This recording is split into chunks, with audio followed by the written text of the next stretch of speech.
Good morning, everyone. I'm Dominic Carmignola, President-elect of the New Jersey State Bar Association. Welcome to the keynote presentation of the 2021 NJSBA Annual Meeting. I'm very honored today to be here with Dr. Sanjay Gupta, CNN's multiple Emmy Award-winning chief medical correspondent and a New York Times bestseller.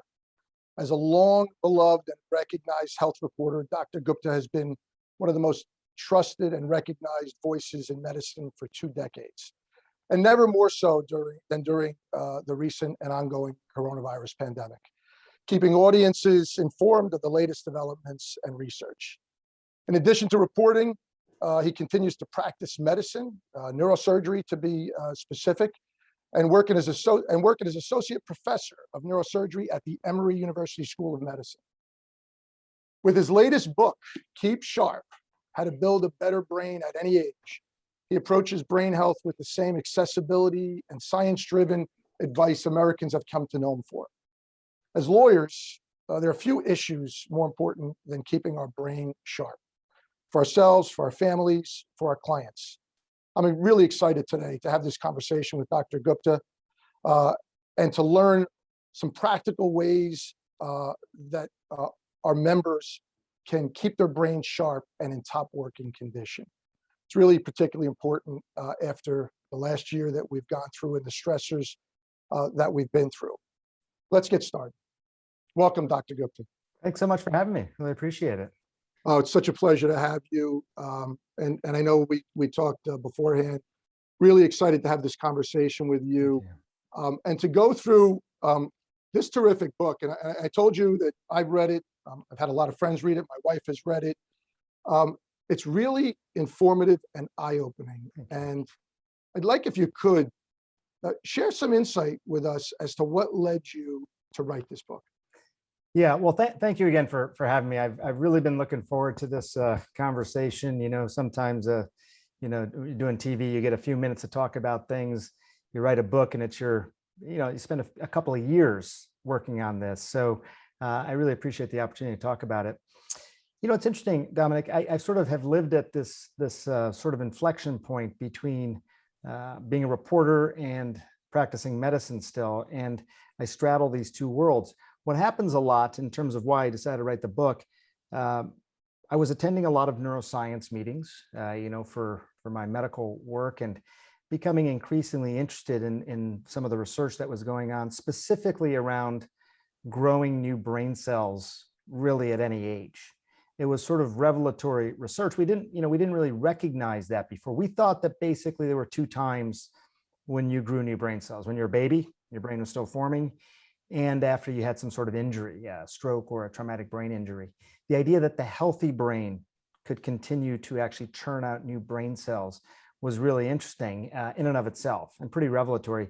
But then also, if it can happen, how do you make it happen? Those were the sort of 2 things that I sort of went into the book with, in terms of writing it. Spent a lot of time talking to these researchers, and for many of them, it's their life's work. Many of them chose to do this kind of work because oftentimes it was personal. They had a history of a family member with dementia or something, and it took them to this line of work, and they started doing this really interesting work around neurogenesis and neuroplasticity. And then there was a whole new group of researchers that were then figuring out how to exactly stimulate that from happening in the brain. So it took about 2 years of really spending time with them, traveling, meeting with them, learning the principles, making sure I could understand them. I test everything out on my teenage daughters to see if they can understand what I'm talking about. They're good critics, very good critics, as it turns out, of me. And then I basically just get to work writing, hoping to transmit these lessons. Well, it was very clear to me reading the book and you talking about some of these doctors that you very well with them. And like a lot of folks, I noticed your personal history, your personal family history kind of led you down certain paths that you've taken in your career. So that was really interesting that you shared that with folks in the book. Yeah, I mean, I think people's motivations to do the kind of work that they do sometimes are not clear even to them. I think sometimes it takes a little bit of introspection to say, hey, why did I really decide to become a lawyer? Or in my case, go become a brain surgeon? a lot of it had to do with my grandfather, my mom's dad. He and I were very close. We were sort of each other's favorite relative. And I was a teenage kid, and he was this great, masterful storyteller guy who had an amazing story to tell from the other side of the world and all the experiences he had. So anyways, we were very close. He started to develop pretty subtle problems at first with memory. It was oftentimes not quite understanding, like he was telling a joke that we weren't in on. This is sort of how I used to think of it. I didn't quite get it, but there was all these sort of moments. And then it progressed to the point where he was having very specific problems with memory, but also like unusual problems. Like he could write, but he couldn't read. He could write just fine, but couldn't read what he just wrote. That's how profound this sort of disconnection between reading and writing, about intake and output of the brain was. And it just got me really interested as a 13-year-old. That's how the brain works. So that was a big part of it. And then also, I think the same thing that anybody who has a family member with dementia thinks about: is this hereditary? I mean, is this now going to put my mom more likely to have dementia? How about me? How about my kids? These were all the things that I think we thought about and inspired me to choose this line of work. Well, I will tell you that where you placed it in the book was perfect, because I felt like as a reader, I connected. I think everyone has personal stories that are very similar. Yeah. So it gave me a real comfort level. I was reading, and it also gave me a little perspective on why it was important to you. I will tell you that it was very informative. I noted that you talked about cardiovascular disease and certain cancers, and how we now enjoy much lower rates than we did a decade ago. But the numbers in terms of brain-related impairment are going in the other direction. And there were a couple of sobering statistics that I highlighted. I wanted to ask you a question about. Sure. One is that you said that there's a new case of dementia will be diagnosed every 4 seconds, and it will become the most common neurodegenerative disorder in the country. And then you talked about the fact that 47 million Americans have some evidence of a preclinical Alzheimer's disease. So as I read that, and as I thought about it, and we'll get into some other concerns I had, as someone who's getting into the older population in a second. But is dementia and forgetfulness, I mean, is it something that we are all doomed to experience? Right. No, I can just answer that part of the question very clearly. It is not. And I say that after a lot of consideration. I'm not saying it just as a euphemism. There are cultures around the world, Dominic, that really have hardly any rates of dementia. It's reportable, meaning in the scientific literature, if you had a patient with diagnosed dementia, you'd write about it. It's that unusual. So if that's the case, it obviously can lead you to understand why people don't have symptomatic dementia in many parts of the world. And it's not preordained in this part of the world either. But it is increasing in numbers. And it's not just increasing because we're living longer. That was the original thought, just this disease of older age. And therefore, even if you account for the increase in age, the neurodegenerative disease are still increasing at a faster pace. What I think, when I came across the stat that you mentioned, that between 40 and 50 million people have evidence of preclinical dementia, what really struck me about that was that everyone looked at that as a really bad news sort of thing. I mean, this is preordained, this is a burgeoning crisis. And I understand that, but there was another way to look at it. And it's another way of how I approach the book, which is that, so you mean to tell me that the process, for example, of Alzheimer's disease begins in the brain decades before someone has any symptoms? Just randomly image and do testing on people for plaque, and you'll find evidence of this plaque in people who have absolutely no cognitive dysfunction whatsoever. To me, that represented an opportunity, not a looming disaster, because now we've proven that a brain that has plaque in it, indicative of Alzheimer's disease, can still function normally without cognitive dysfunction. So therein lies an opportunity. It's not so much about getting rid of the plaque in the brain, which is what most of the clinical trials over the last nearly 2 decades now have focused on. Get rid of the plaque. Well, those trials didn't work. which means that there must be something else really that should be a good target pharmaceutically, but that the plaque in and of itself is maybe not the problem. How do you continue to have a cognitively well-functioning brain in the midst of that plaque? That was a big part of the book as well. Yeah, and I'll tell you another thing that I thought was terrific. You know, as lawyers, we pride ourselves as problem solvers. It's always easy to identify a problem, which you did, and you explained it, and you reflected on how we've gotten to certain areas, or how you think we've gotten to certain areas. But then you talked about this Sharp Brain program, and if you could you kind of outline for our folks the key points of the program that they should be aware of and that they can incorporate into their daily lives? Sure.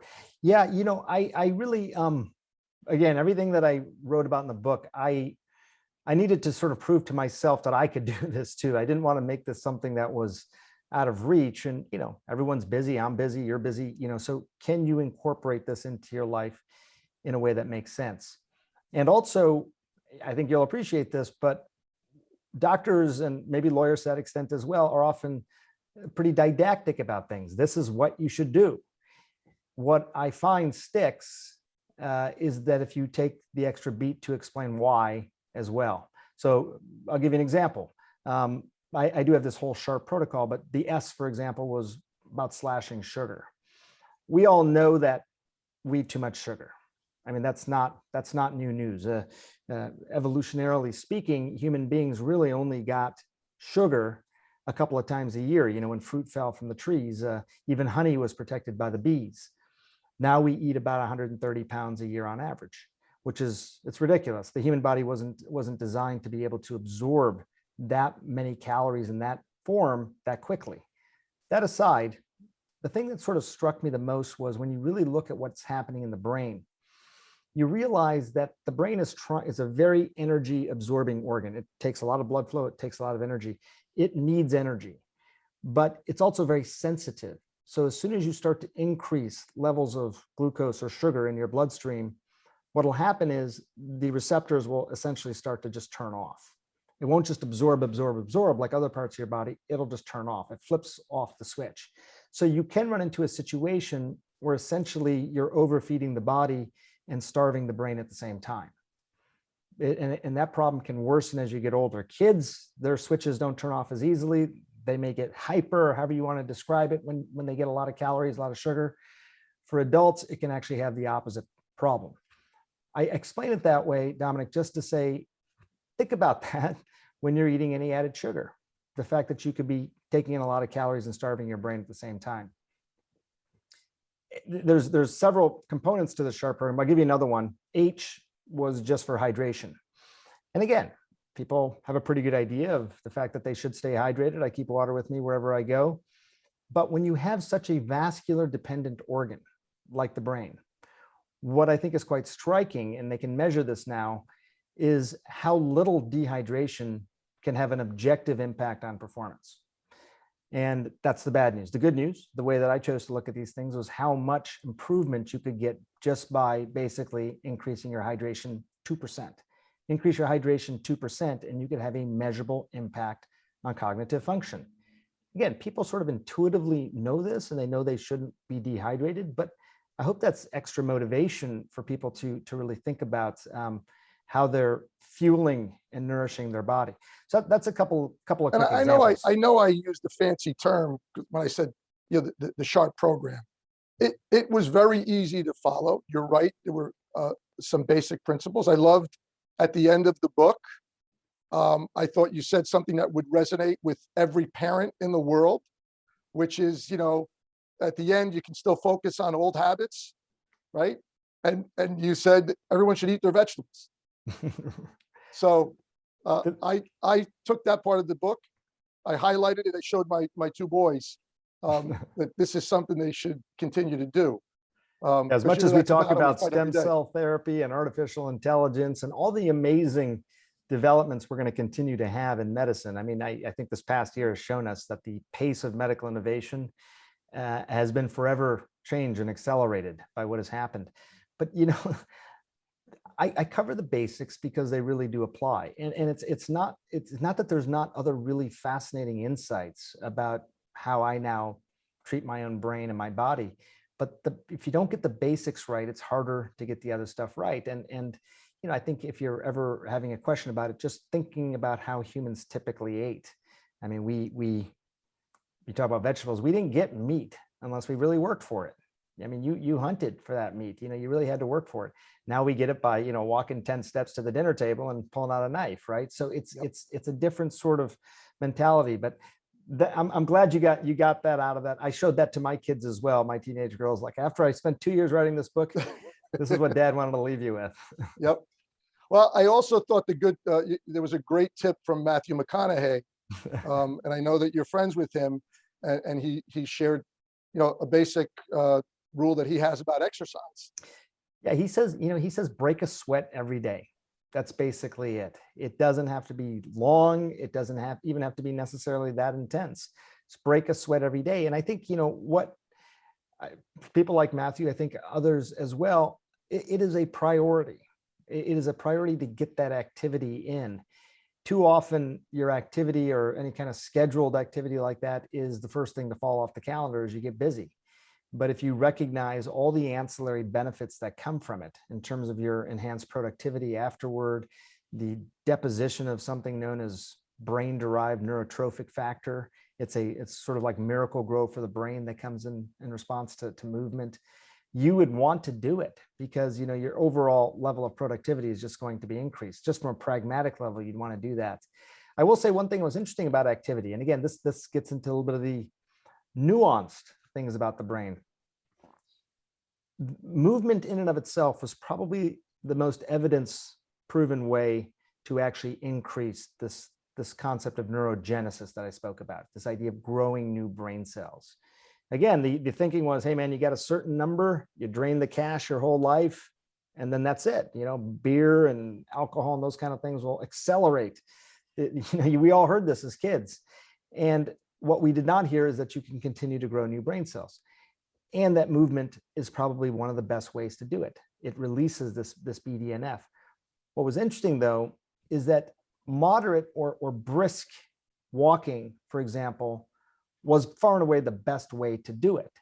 And it wasn't because it was something that was more accessible to all generations. It was because when you release these neurotrophic factors, one of the things that can kind of decrease the production or at least decrease the effectiveness of these neurotrophic factors is stress hormones.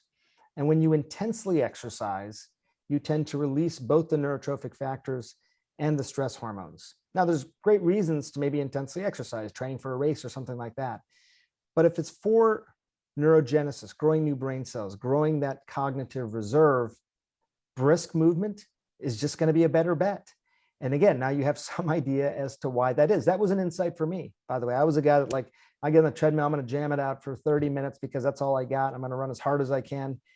Think about what your objectives and goals are. And I approach movement differently. And I think from a practical standpoint, when you exercise, you do feel sharper. No question. No question. I mean, I certainly do.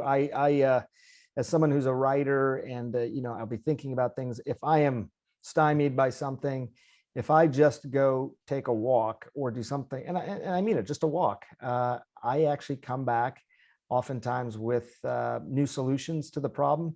Sometimes I will now take my phone and I will dictate as I'm walking a little bit, an idea that I've been sort of ruminating over. Yeah, it's too easy to say it's just the increased blood flow. There's lots of things that are going on there. The increased transference of waste products, the neurotrophic factors that I mentioned, blood flow is part of it, oxygenation, but whatever it is, it sort of comes together to I think really objectively increase your cognitive function. Yeah, I thought I watched on Jimmy Kimmel, and he took it in a different direction about regeneration, because he now felt that you were encouraging him to engage in conduct that would damage his brain cells because he could regenerate them. Right. Like everyone takes something different away from the book. That's for sure. That's for sure. I got a kick out of that. you said something in the book. I went back, I read it several times. And ultimately I said, I really need to ask this question, because you had this quote in the book: in order to remember, we have to forget to some degree. That one I kept going back on, and I really wanted to ask you directly, what does that actually mean? I thought a lot about that quote. And this is one of those ones where I could talk all day about this particular area that you're asking about. I spent a lot of time on this. I'll say two things, just, and I'll keep it brief, but first of all, just memory in and of itself as a construct. What is it, right? I think people have some idea that, it's, you can remember, you can recall something that happened in the past, or you can recall a series of items or digits or whatever it may be. That's really not what memory in the brain is designed to do. It can do that.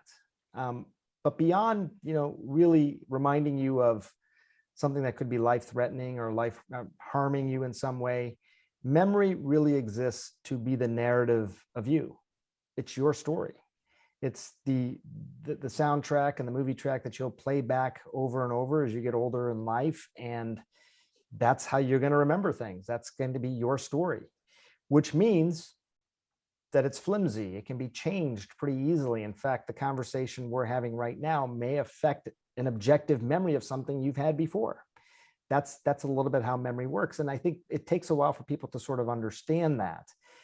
It can be counted on in a wonderful way to do some things, but really not reliable in other ways. It's why, I think when you're talking about criminal law, at least, timing, when you're actually going to interrogate a witness, understanding how not to give anything to preconceive, in some way. It's really remarkable how quickly your memory can be tainted just by throwing an occasional word into a sentence.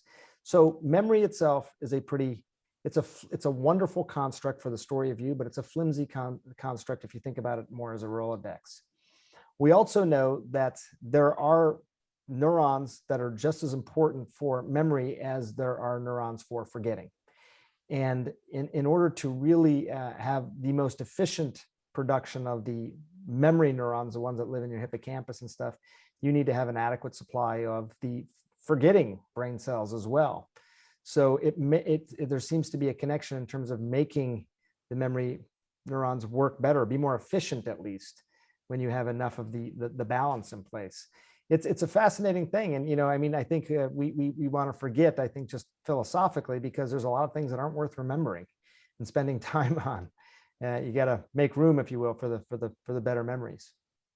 Well, so we mentioned forgetting. And I know that this next question will resonate with all of our members. You just mentioned yourself doing exactly what I'm going to ask you about. So we've all forgotten where we put our car keys. We've all, been part of a conversation. We just got introduced to someone and we forget their name. How does either inattention or multitasking play a role in our perception of forgetfulness? I think this is, kind of the best news, perhaps, of the whole thing. And that is that most memory loss, the type of memory loss that people really do worry about, forgetting keys, forgetting directions, forgetting what I came to the store to buy, whatever it may be, is due to inattention. In fact, if you look at some of the studies, they will suggest that across the board, meaning at any age, it's well over 75% of what people actually describe as functional memory loss. For certain age groups, it's going to be more of a problem than others, but that's a significant amount of memory loss due to simply inattention, not paying attention. It's, as one neuroscientist described to me, it's not that you forgot where you put your car keys, you just never really remembered in the first place because you did it so mindlessly. And that it's just an important point. And again, not that surprising, I think, if you just think about your own life and how you move through your day. Do you have a specific spot that you always put things, or is it a little bit more haphazard? It's not an indictment by any means, but it is an explanation as to why people may have what they perceive as memory loss. What often comes up, I think, is the question which I think you're alluding to, which is, so then what is a problem, right? In that sort of scenario, losing your keys is not a scenario where you should be worried, but the idea that you may take an extra second to look at the keys to remember what they're for. No, Dad, that's for the car. Oh yeah, for the car, of course, it's that's from a neuroscience standpoint, it's that moment right there where all of a sudden that's a clue. But even then, it may not be a significant clue. What I may ask if I'm evaluating somebody and talking to the family is, how many reminders did it take? That's for the car. The car, you put it in the car, you turn. Oh yeah. So it took 2 beats to tell them. It takes 3. Now you get an idea of not only what is potentially problematic memory loss, but a relatively simple way, not perfect, but a relatively simple way to start to grade severity of memory loss as well. So it should be reassuring mostly when you talk about this kind of memory loss, but also, a little bit of an insight into what exactly is happening in the brain. Yeah, and you did not seem to be a fan of multitasking. That was one of my takeaways. See, I was multitasking, so I forgot to even answer the question about multitasking, which I guess is the answer. Here's why on the multitasking. Look, I love to multitask too. I'll try and read a book and watch a basketball game. Back in the days when I could do that, it's been all COVID for a year now. But what I think is one of the most important sort of takeaways for me was, it actually requires a fair amount of energy to multitask. We think about it as going flawlessly, seamlessly from one to the other. But now that we can look inside the brain and actually measure function, measure energy usage, all these types of things, you find that it's actually quite energy inefficient to multitask. And you're probably losing a lot of attention as you go from one task to the other. So it's not, if you're doing it for efficiency, then don't. If you have no other choice, because you just have so many things going on at the same time, or you're juggling, trying to stuff Cheerios in your kid's mouth and doing something else, I get it. I'm a dad. But from just a pure neuroscience standpoint, as much as we'd like to think it makes us efficient, it really doesn't. And I'll just add one thing to that, Dominic.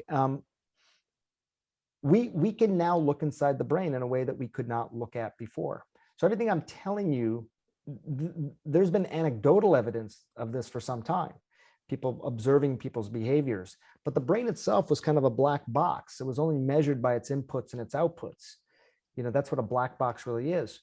Once we started to be able to look inside the brain, measure it in different ways, understand, like what I just told you about multitasking, that the energy efficiency was really downgraded by that, you got a better idea of what exactly is happening in the brain and what it means for your own behavior. And there was great explanations as to the parts of the brain and how they worked. They were above my pay grade. I will say it was remarkable to me that we have progressed. And I think you made this very clear, that we've progressed as far as we have in the recent times. Yeah, it really has been a remarkable time for neuroscience. I think that when you look at heart health and all that we know about the heart, and can transplant a heart now, we got all these medications to increase heart function, decrease the likelihood of developing symptomatic heart disease, all that. This is sort of the time period where you're starting to see a lot of that for the brain as well. I think, it's challenging. Like, if you ask 10 neuroscientists just to do a simple thing, which is just define healthy brain, you might get a lot of different responses. Healthy heart, oh yeah, that's going to pump out X amount of blood with each contraction of the chamber, right? It's low blood pressure or normal blood pressure. It's all these things. You got these objective measurables. Ask about cholesterol level, lipid levels, and all these types of things. What is a healthy brain? How do you define a healthy brain separate from the heart? Because a lot of people will say what's good for the heart is good for the brain, and that is true, but the brain is different as well.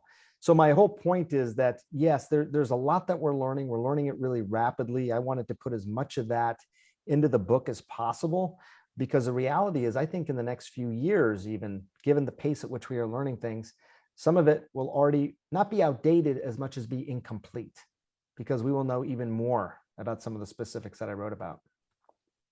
Well, and this is not being critical of your media, but we get so much information so quickly it can sometimes be overwhelming to figure out what are the right choices to make when we're getting, these quick bits of information that's reported to us, or a quick story. You just talked about how they give you 5 or 10 minutes and you have to pack all of this information into it. you know One day we hear supplements are the answer, the next day we hear that high intensity exercise, the next day there's a study that we should have all this brain activity like doing crossword puzzles and games and things like that. What has the research taught you? Like, what are these things helpful? Should we be doing them? Yeah, well, the broader point you're making, I think, is a very fair one. I think, there's two things that I would just encourage, and this is, I've been doing this for 20 years now, so I've learned some of this along the way. I think anytime you're getting information, you do have to consider the source, and I don't, again, I'm not saying that in some sort of maligning way, but there's a lot of people that are trying to sell you things all the time, and people who are trying to sell you things, obviously the way that they represent what they're trying to sell you is going to be in a very favorable way. Sometimes it's true, they're trying to sell you it and it's a great product. I'm not to say that if somebody's trying to extol the virtues of their product, that's always bad, but I think you have to take an extra moment to sort of figure out, what is the source here? The other thing is, like, what is the objective? So you talk about, I think you're asking about crossword puzzles at the end.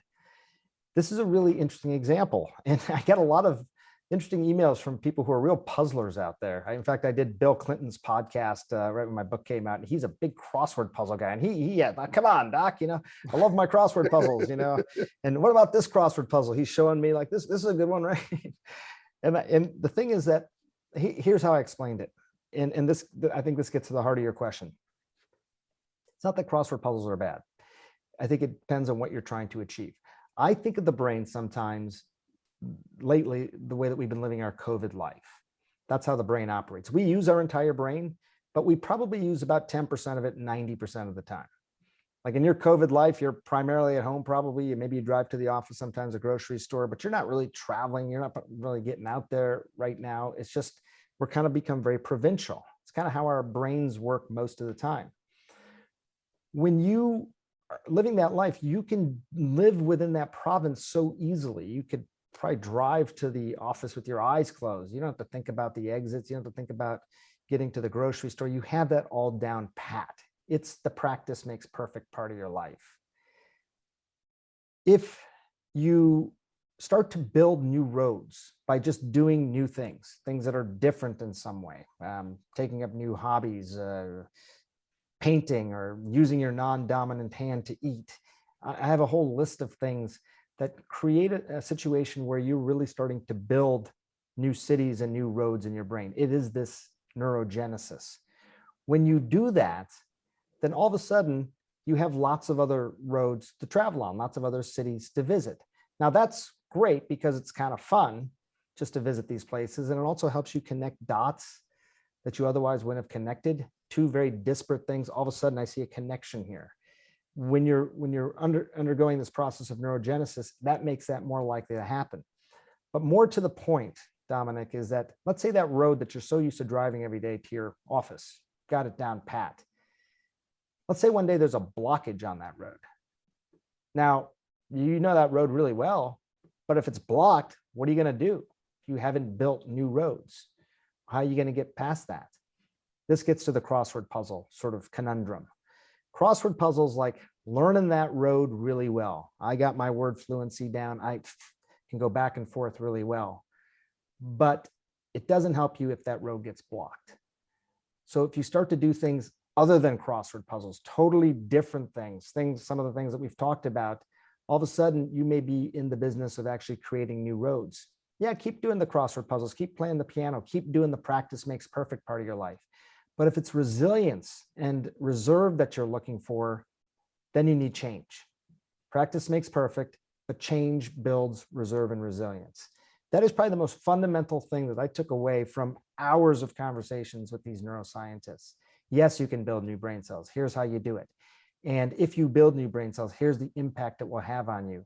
And no, we're not saying don't continue to travel the well-worn roads of your life within your brain.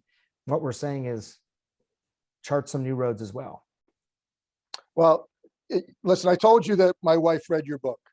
She read it before I did. And she kept asking me, are you done yet? You're done. I want to talk about Dr. Gupta's book.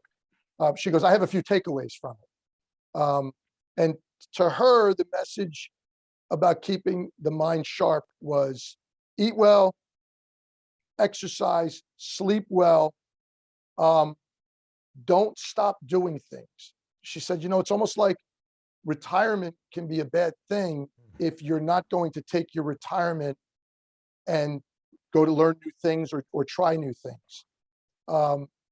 There were really basic, kind of pieces of advice, but they really struck a chord with her.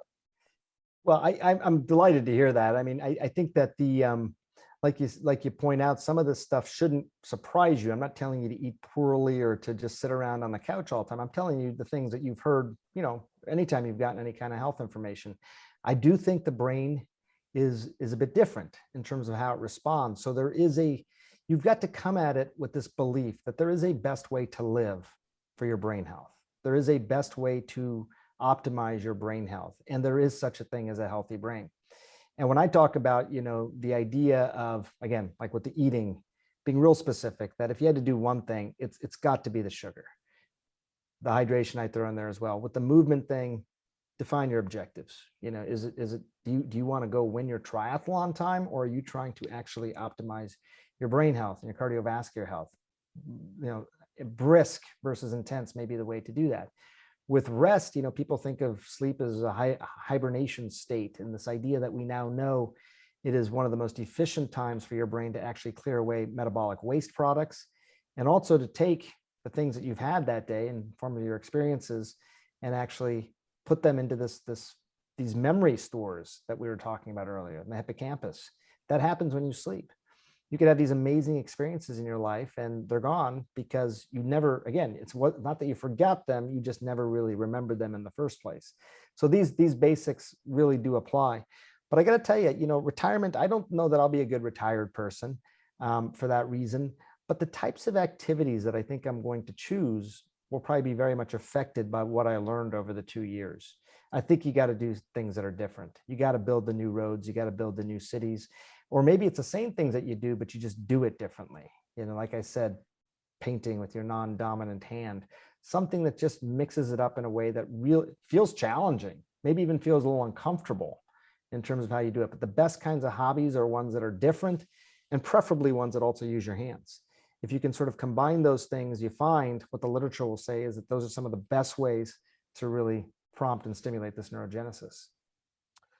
So most of the folks that are listening in today are working in solo or small law firms, and they're balancing client needs, they're balancing family needs, they're balancing their business needs. It's really like a triple threat, and each of those brings kind of a different stressor to your life. I happen to think that stress is really one of the most significant things that affects lawyers and their well-being. Especially, during the pandemic, the stress levels have just increased exponentially. And, no one's logging off of work any longer. Zoom, as great a medium as it is, the computer, as great as it's a tool as it's been for us, it's really eliminated the boundaries for folks when it comes to work. And I'm wondering if you can talk a little bit about how folks can kind of reduce their stress or, kind of change their boundaries a little bit.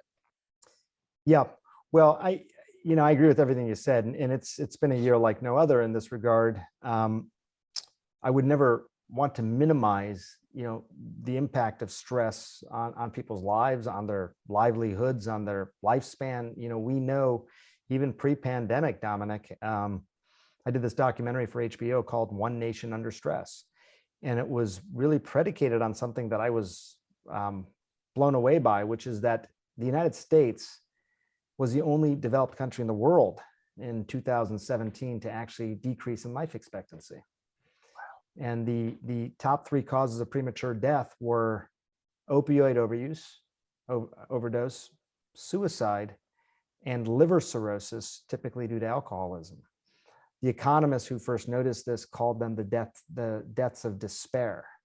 So it was really, I mean, that was really dispiriting, to hear that, especially in a country that, we spend $3.5 trillion on healthcare, and life expectancy is going in the wrong direction.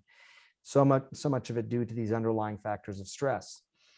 So it's significant, and I would never do anything to minimize it.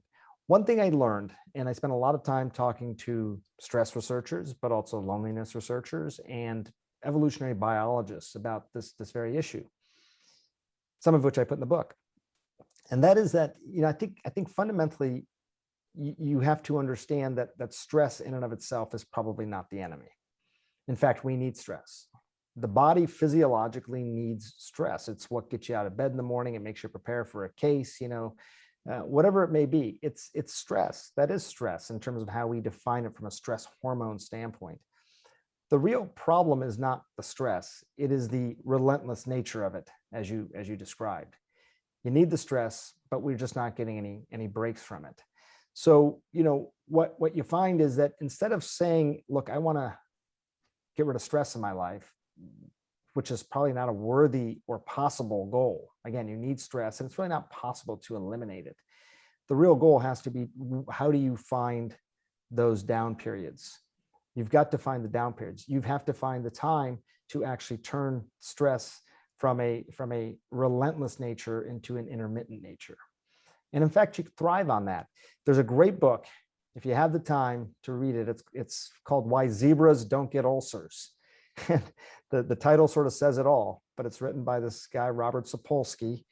And he describes, zebras getting chased. And when they're getting chased, their stress levels are through the roof. He did these studies on these animals out in the wild. Stress levels are through the roof. And then 5 minutes later, after the threat is gone, the zebra's stress levels are completely back to normal. It's happily grazing and just no thought in the world about the previous stress. We can't turn it off as humans. Part of it is us and the devices and everything like that. But the goal has to be to even find brief respites from the stress throughout the day.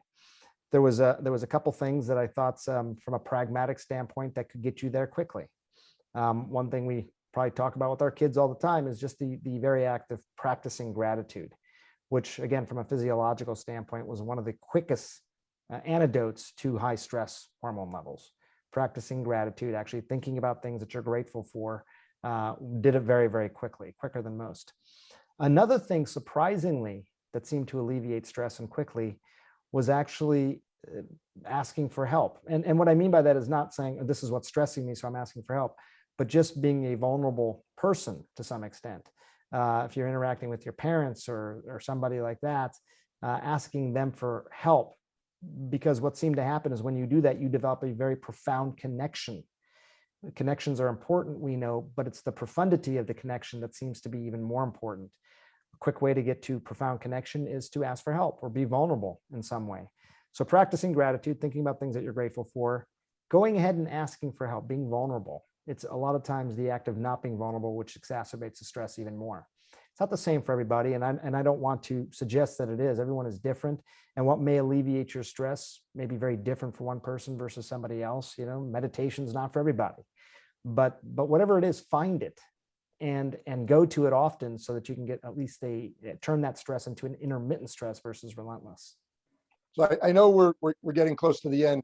I feel like you were looking at some of the notes I wrote for myself, because you mentioned something I really wanted you to touch on. And it's, I'll describe it as a form of shameless self-promotion for the Bar Association, because you talked a little bit about loneliness, and you did talk in your book about the impact that loneliness can have on the brain function and the health of the brain. And then you talked about connection. And I wrote the word connect down, and you just mentioned it in your comments. But I wonder if you can kind of talk about how important it is for people to maintain connections for the health of their brains. Yeah, this is one of those things where, as I was talking about the black box metaphor earlier for the brain, we anecdotally have known for some time that there was a real benefit to connection. And part of this is because you look at some of the longest lived societies on earth, you look at societies that have very low rates of dementia, not to mention low rates of heart disease and diabetes, and you find that strong social fabric is a big part of it. For a long time, it was believed that the strong social fabric just encouraged people to check in on each other. Do you need to go to the doctor? Making sure that people were getting care. But it ended up being much deeper than that. What we've learned, and I'm just saying over the last decade or so, is the idea that there are, again, certain hormones. I mean, ultimately, we are a bunch of chemical signals, right? That's what we are as human beings, that are generating these thoughts and influencing our behaviors. In this case, it's a substance known as oxytocin. That is another chemical that is very much associated with good brain health, all the ways that we defined it earlier. People have referred to it as the cuddle hormone, the thing that makes you feel close to somebody. Mothers develop it after they give birth. They have high release of oxytocin.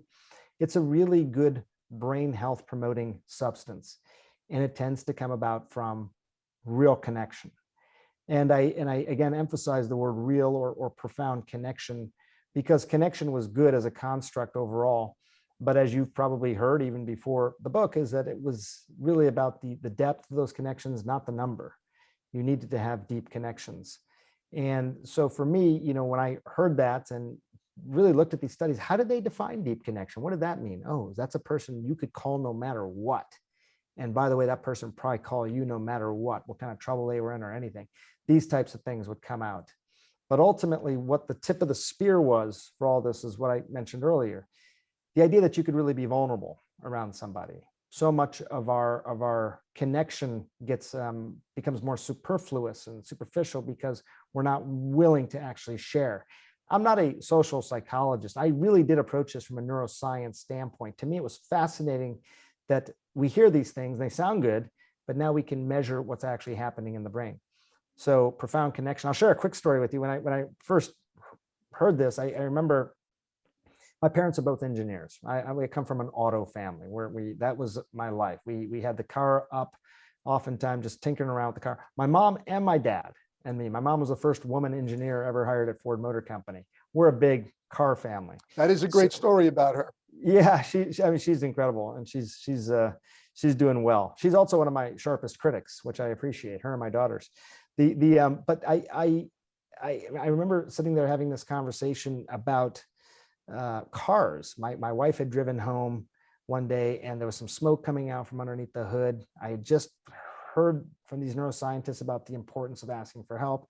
So I called up my parents. They live in Florida, different state. And I said, the smoke coming out from the hood, and sort of FaceTiming them, showing them the engine, and they got their reading glasses on. They're pouring through manuals and check this, check that. Okay, go do this. And I'll tell you what, Dominic, it was a great interaction. So much of the time, how you doing, Mom? Doing great. How you doing? Doing great. How the girls? They're doing well. School good? It's that. And I don't, I'm not trying to mock that. I'm glad that we're in such close touch, but take it up a notch. And if you want to take it up a notch, ask for help. Doesn't have to be like you're asking them to totally upend their lives. Just ask for some help. Parents still like being parents. I took that part of your book as a justification for why people should join the Bar Association, why they should participate, why they should come to our events, because you can develop that type of connection that you're talking about. It really resonated with me. So at the end of your book, you end on a high note. You say you believe there's a bright future. What made you say that? Well, I'm an optimistic guy by nature, I think, and I think that's a lot of times I can look at the same, call it problem, and see a solution that comes out of it. Like I mentioned about seeing the evidence of plaque in people's brains that are cognitively normal. Again, people saw that as a burgeoning health crisis. I saw that as an opportunity. I also, I am a product of the Western medical system. There's a lot about it that people criticize, and I understand that, but there's some remarkable technological and other types of breakthroughs that come out of this medical system as well. We don't yet have a a real therapy or cure, obviously, for Alzheimer's.